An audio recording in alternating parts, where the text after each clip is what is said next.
అసలు అపవాదిగాడు నిన్నే ఎందుకు పడవేయాలనుకుంటాడో తెలుసా? 30 days సిరీస్ లో డే 6 అపవాది ఒక వ్యక్తిని ఎందుకు టార్గెట్ చేస్తాడో తెలుసా?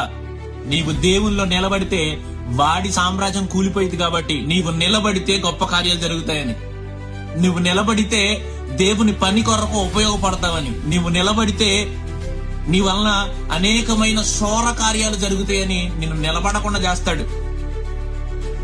నిన్ను పడేస్తే వాడికి చాలా సంతోషం, నువ్వు పాపం చేస్తే వాడికి చాలా సంతోషం. కానీ నువ్వు నిలబడ్డావు అనుకో, ఈ తరంలో నువ్వు ఒక మోషేవు అవుతావు, నువ్వు ఒక యెహోషువ అవుతావు, నువ్వు ఒక దానియేలు అవుతావు, నువ్వు ఒక దావీదు అవుతావు.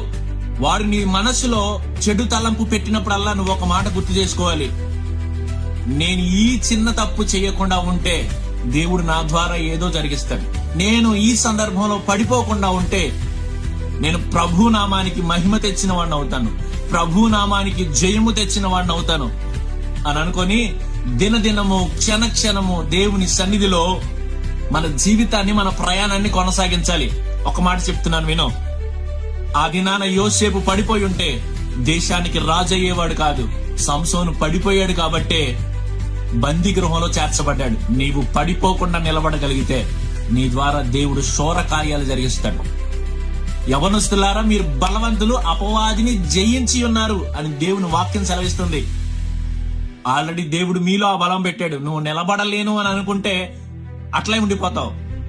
నేను నిలబడగలను, ప్రభు కొరకు నిలబడి శోర కార్యములు చేయగలను అని ఒక దృఢ సంకల్పం నీలో ఉంటే నిన్ను నిలబెట్టడానికి ఆయన సిద్ధంగా ఉన్నాడు. మరొక ఉత్తమమైన సలహాతో రేపు మీ ముందుకు వస్తాను. ఈ వీడియో ఎవరికి అవసరమో వారందరికీ ఈ వీడియోని షేర్ చేయండి. షేర్ చేసి వారిని స్పిరిచువల్ గా బలపరచండి.